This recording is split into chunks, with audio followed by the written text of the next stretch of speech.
सोचो जरा, तुम जिससे बेइंतहा मोहब्बत करती हो और वही इंसान तुम्हारी अपनी सगी बहन के साथ तुम्हें धोखा दे रहा हो। ये कोई सीरियल या फिल्म नहीं है, ये एक सच्ची कहानी है अनीशा की, जिसकी खुशहाल जिंदगी कब दर्द की कहानी बन गई उसे खुद भी पता नहीं चला। पर जब उसे सच्चाई का पता चला तो उसने जो किया वो सुनकर आप भी हिल जाओगे। तो वीडियो को आखिर तक जरूर देखना, क्योंकि जो एंड में हुआ वो आपके साथ भी हो सकता है। अब कहानी शुरू होते ही सबसे पहले हम एक लड़की को देखते हैं जिसका नाम है अनीशा। अनीशा को लगता था उसकी लाइफ भी कोई फिल्मी लव स्टोरी बनेगी, बट अनीशा की किस्मत ने तो अलग ही स्क्रिप्ट लिख रखी थी, जिसने इश्क कम धोखे के सीन ज्यादा थे। अब क्या सीन था, किसने किसको पटाया और किसको घसीटा, ये सब जानने के लिए अब हम अनीशा के अतीत में जाकर टाइम ट्रेवल करते हैं। यहाँ हम देखते हैं कि आज अनीशा का कॉलेज में पहला दिन था, इसलिए वो जल्दी में थी और थोड़ी हड़बड़ाई हुई थी। तेजी से कार चलाते हुए जैसे तैसे कॉलेज पहुंची, लेकिन जैसे ही उसने अपनी कार पार्किंग में लगाने की कोशिश की, उसी टाइम एक दूसरी कार आकर उसी जगह घुसने लगी। अनीशा पहले से ही लेट थी, तो दूसरी कार को देखकर उसे गुस्सा आ गया। वो तुरंत कार से उतरी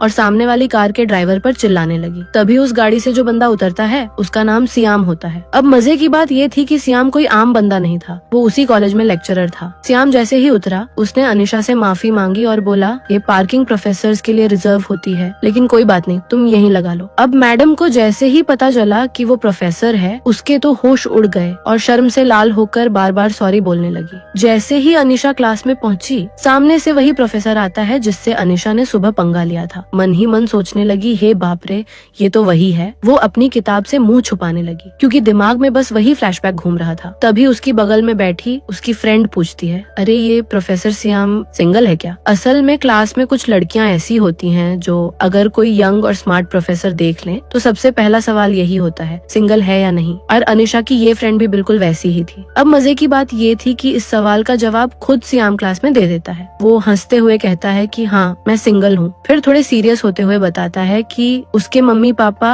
अब इस दुनिया में नहीं है और अब वो सिर्फ अपनी बहन के साथ रहता है। साथ ही ये भी बताता है कि वो स्कॉलरशिप लेकर बाहर के देश से पढ़ाई करके आया है। अब जब सबने ये सुना तो क्लास के सारे स्टूडेंट्स उस पर बहुत इम्प्रेस हो गए, और सिर्फ बातों से ही नहीं, सियाम दिखने में भी काफी हैंडसम था। तो जैसे ही उसका इंट्रोडक्शन खत्म हुआ, क्लास की कई लड़कियां तो बस उसी को देखती रह गईं और उस पर फिदा हो गईं। फिर सियाम पढ़ाना शुरू करता है। क्लास खत्म होती है तो अनीशा उसके पास जाती है और फिर से माफी मांगती है, क्योंकि अब भी वो उस बात को लेकर थोड़ी परेशान थी। जब अनीशा अपना नाम बताती है तो सियाम बस मुस्कुराता है और बिना कुछ कहे वहाँ से चला जाता है। इसके बाद हम देखते हैं कि अब सियाम हर छोटी बड़ी बात में अनीशा की मदद करने लगा था। अगर अनीशा को क्लास में कोई टॉपिक समझ ना आए तो सियाम तब तक समझाता जब तक अनीशा कह ना दे, ओके सर, अब समझ आ गया। अगर अनीशा की किताब गिर जाए तो सबसे पहले वही झुक कर उठाता और बिना कुछ बोले बस हल्की सी स्माइल कर देता है। बारिश शुरू हो जाए तो अपनी छतरी खुद भीग कर उसे थमा देता और अनीशा बस उसे देखती रह जाती। इन छोटी छोटी बातों में कब उनकी नजरें बातें करने लगी और कब दिल धड़कने लगा, किसी को पता ही नहीं चला। और फिर एक दिन दोनों को एहसास हुआ कि ये रिश्ता अब सर स्टूडेंट वाला नहीं रहा, अब ये दिल का मामला बन चुका था। तो फिर क्या, प्यार का इजहार हुआ, डेटिंग वेटिंग शुरू हुई। सबसे अच्छी बात ये थी कि ना तो अनीशा के घर वालों को कोई दिक्कत थी और ना ही सियाम के, बल्कि दोनों फैमिलीज तो इस रिश्ते से बहुत खुश थी। सब कुछ एकदम मस्त चल रहा था। और फिर दोनों परिवारों की रजामंदी से अनीशा और सियाम की शादी हो जाती है। शादी के दिन हर चेहरा मुस्कुरा रहा था, हर कोई बस एक बात कह रहा था, जोड़ी हो तो ऐसी। इसके बाद वक्त गुजरता है और शादी को कई साल बीत जाते हैं। अनीशा और सियाम की जिंदगी में एक प्यारी सी बेटी आती है जिसका नाम तानिया होता है। अब तानिया स्कूल जाने लगी है और वो तीनों, अनीशा, सियाम और तानिया, एक परफेक्ट हैप्पी फैमिली की तरह लाइफ जी रहे हैं। हर दिन हंसी, हर रात सुकून, सब कुछ जैसे एक खूबसूरत सपना हो। लेकिन फिर आता है एक ऐसा दिन जो धीरे धीरे इस सपने को तोड़ने लगता है। रात का वक्त था, अनीशा तानिया को बैठाकर पढ़ा रही थी, तभी उसके फोन पर उसकी माँ का कॉल आता है। यहाँ आपको फिर से याद दिला दें कि सियाम के मम्मी पापा अब इस दुनिया में नहीं थे। उसका एक ही परिवार था, उसकी बड़ी बहन, और अनीशा के परिवार में उसकी माँ और छोटी बहन रानी ही थी। उसके पापा पहले ही दुनिया से रुखसत हो चुके थे। अब कॉल पर अनीशा अपनी माँ से पूछती है, माँ, मैंने रानी के हॉस्टल की जो बात की थी, आपने कुछ पता किया? तो उसकी माँ कहती है, हाँ, मैंने देख लिया है, हॉस्टल ठीक ठाक है, लेकिन मन नहीं मान रहा कि रानी को इतनी दूर अकेले भेजूं। अगर वो तुम्हारे पास रह पाती तो शायद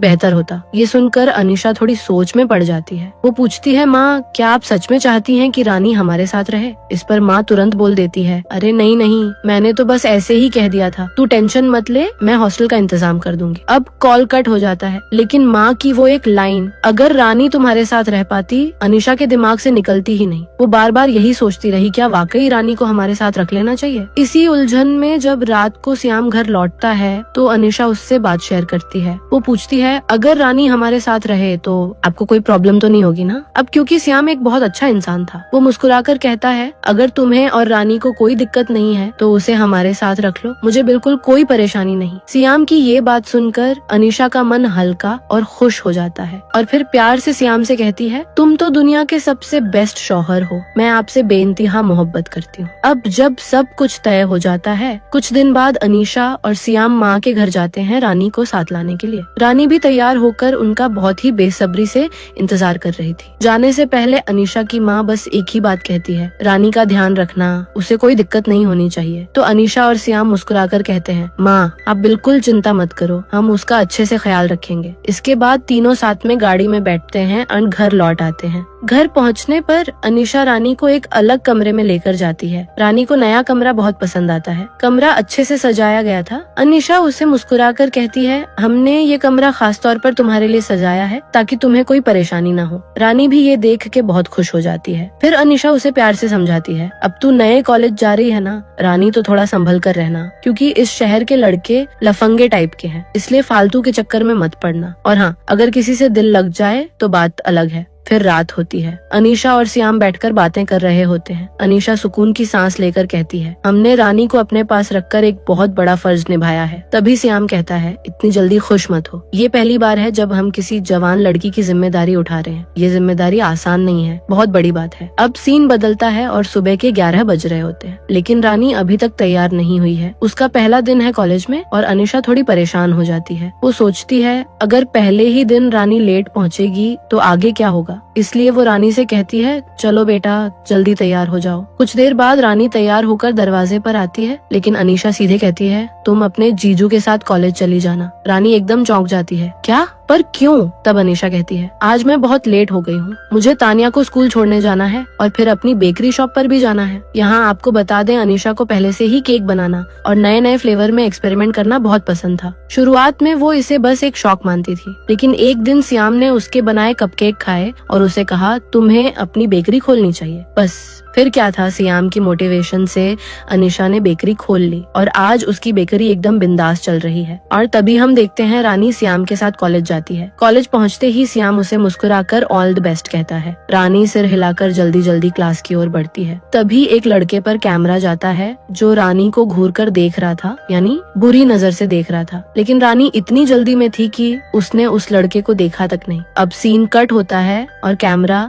सीधा बेकरी शॉप पर झूम होता है, जहाँ पर अनीशा तानिया को स्कूल छोड़ने के बाद सीधा अपनी बेकरी पर पहुँचती है। थोड़ी ही देर में उसकी कॉलेज की पुरानी दोस्त मांडा वहाँ आ जाती है। मांडा बेकरी में बने अलग अलग केक टेस्ट करती है और खाकर बहुत खुश हो जाती है। वो मुस्कुराकर कहती है, अनीशा तू तो वाकई में कमाल के केक बनाती है, तेरी बेकरी बहुत जल्दी फेमस हो जाएगी। फिर बातों बातों में मांडा अनीशा से पूछती है, वैसे रानी तुम्हारे साथ ही रह रही है, श्याम को कोई प्रॉब्लम तो नहीं है ना इस बात से? फिर अनीशा मुस्कुराते हुए बोलती है, नहीं यार, श्याम को तो कोई प्रॉब्लम नहीं है, उल्टा उसी ने कहा था कि रानी हमारे साथ ही रहे। ये सुनकर मांडा मजाक में कहती है, तेरा हस्बैंड तो फरिश्ता है यार, उसका कोई भाई है क्या? तो मेरी शादी वहीं करवा दे। अनीशा ये सुन के थोड़ी अजीब फील करती है और वहाँ से उठ जाती है। तब मांडा कहती है, अरे यार बुरा मत मान, मैं तो बस ऐसे ही मजाक कर रही थी, तुझे तो पता है जो मन में आता है वही बक देती हूँ। इसके बाद हम तानिया को स्कूल में देखते हैं, जहाँ श्याम तानिया को स्कूल से लेने आता है। तानिया बाहर आकर उसे